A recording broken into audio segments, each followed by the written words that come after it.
एक बार भगवान विष्णु क्षीर सागर में योग निद्रा में लीन थे। तभी उनकी नाभि से कमल के फूल पर बैठे ब्रह्मा जी की उत्पत्ति हुई। ब्रह्मा जी ने कई सालों तक भगवान विष्णु के जागने का इंतजार किया। इसी बीच भगवान विष्णु की दोनों भुजाओं के बीच से एक तेज ज्योति निकली, जिसका कोई छोर नहीं था। इस ज्योति के प्रकाश के सामने कई सौ सूर्य भी फीके थे। इसका ना कोई अंत था और ना ही आरंभ।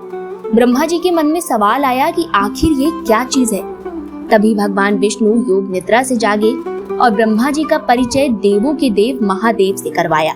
तभी से शिव की पूजा ज्योतिर्लिंग के रूप में होने लगी। भगवान शिव 12 अवतार यानी 12 ज्योतिर्लिंगों के रूप में पृथ्वी पर विराजमान है। हर ज्योतिर्लिंग की अपनी अलग कहानी है। आइए जानते हैं शिव के 12 रूपों के बारे में।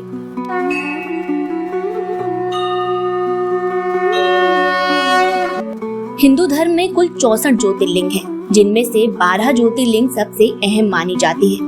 भारत के 12 ज्योतिर्लिंग शिव के वो स्थान जहां स्वयं महादेव ने ज्योति के रूप में अवतरण लिया। लेकिन क्या आप जानते हैं, हर ज्योतिर्लिंग के पीछे छिपा है एक गहरा रहस्य। सौराष्ट्र सोमनाथ च श्रीशैल मल्लिका अर्जुनम उज्जैनिया महाकालम ओमकारम अमलेश्वरम। सोमनाथ गुजरात के सौराष्ट्र में स्थित सोमनाथ सबसे पुराना ज्योतिर्लिंग है। कहते हैं चंद्रदेव ने इसी जगह पर तप करके भगवान शिव को प्रसन्न किया था। चंद्रमा का एक नाम सोम भी है और यहाँ शिव उन्हीं सोम के नाथ यानी सोमनाथ हैं। इतिहास में इस मंदिर पर 17 बार आक्रमण हुए। क्रूर शासक महमूद गजनी ने 16 बार इस मंदिर को लूटा और शिवलिंग भी तोड़ दी। इसके बाद भी आज ये मंदिर सनातन की शान बनकर धर्म की विजय पताका लहरा रहा है। मल्लिका अर्जुन आंध्र प्रदेश में स्थित मल्लिका अर्जुन एकमात्र ऐसा ज्योतिर्लिंग है जहां शिव और पार्वती एक साथ वास करते हैं। इसे कैलाश का दक्षिण द्वार भी कहा जाता है। महाकालेश्वर मध्य प्रदेश के उज्जैन में शिप्रा नदी के किनारे स्थित महाकालेश्वर ज्योतिर्लिंग एकमात्र ऐसा ज्योतिर्लिंग है जो दक्षिण मुखी है। मान्यता है कि यह ज्योतिर्लिंग स्वयंभू है, यानी महाकालेश्वर ज्योतिर्लिंग स्वयं प्रकट हुआ है। जो काल से भी परे है वो महाकाल है।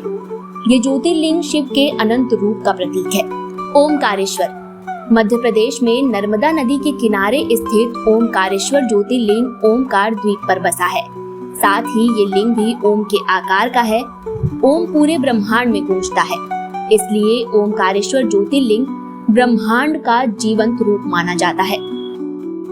केदारनाथ देवभूमि उत्तराखंड के 4 धामों में से एक केदारनाथ ज्योतिर्लिंग हिमालय की गोद में बसा है। कहते हैं भगवान शिव ने इसी जगह पर पांडवों को दर्शन देकर मोक्ष का मार्ग बताया था।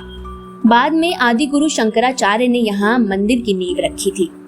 भीमाशंकर महाराष्ट्र में स्थित इस जगह पर भगवान शिव ने राक्षस त्रिपुरासुर का वध किया था। नागेश्वर द्वारिका से कुछ ही दूरी पर दारुका वन में मौजूद है नागेश्वर ज्योतिर्लिंग। कहते हैं द्वापर युग में भगवान कृष्ण खुद इस ज्योतिर्लिंग पर रुद्राभिषेक किया करते थे।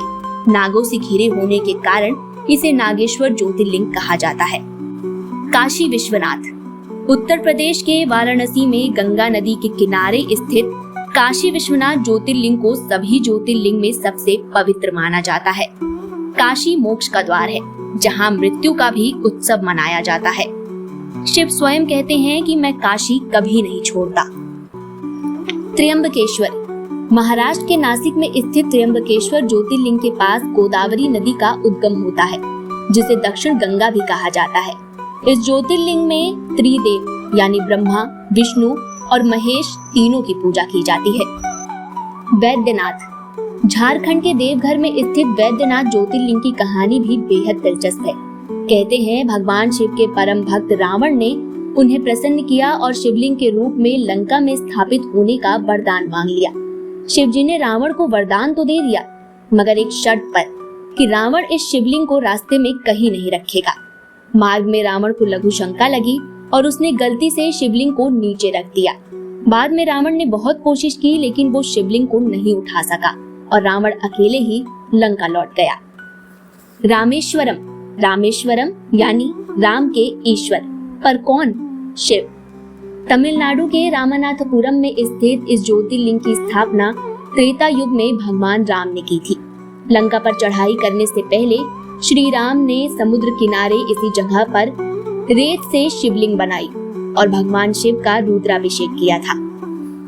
घृष्णेश्वर महाराष्ट्र में स्थित घृष्णेश्वर ज्योतिर्लिंग आखिरी ज्योतिर्लिंग है, जहां भगवान शिव एक स्त्री की भक्ति से प्रकट हुए थे।